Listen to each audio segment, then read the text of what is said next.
Pinaka-espesyal na araw ng dalawang pusong nag-iibigan, sinubok ni Inang Kalikasan. Kamusta na kaya sila matapos yanigin ng lindol ang araw ng kanilang sumpaan?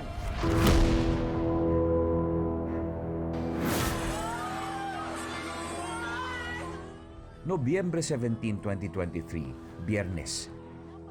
Niyanig ng magnitude 6.8 na lindol ang Municipality of Sarangani, Davao Occidental.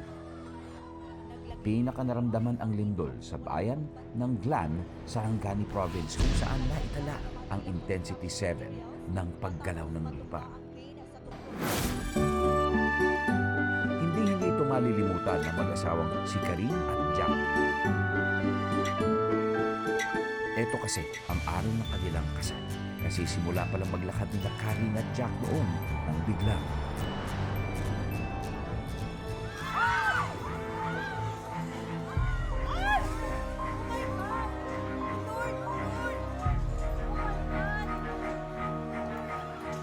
wala akong mga signs. It was a very busy, normal day, kumbaga. Tapos po yung malakas na pagdinig,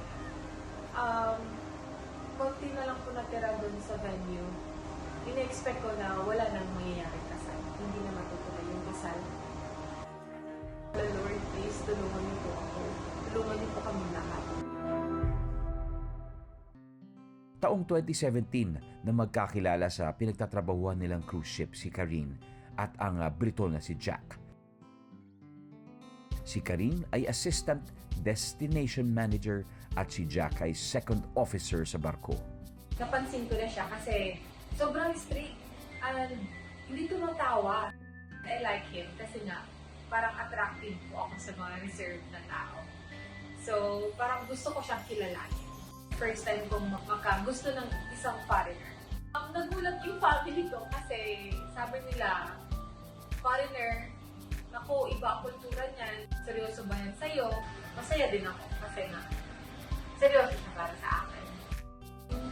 Culture, beliefs, sobrang hirap ko. Sa 6 years ko namin, sobrang nahirapan talaga ako. Grabe, destiny. Kami pala talaga, pero kasi sa isa. Taong 2022 nang mag-propose si Jack. Kanilang kasal, memorable ang araw na yun dahil sa pagsubok ni Inang Kalikasan. Malaki ang pasasalamat ni Karin at Jack dahil natuloy naman ang kanilang dream wedding. Sabi nga, love wins.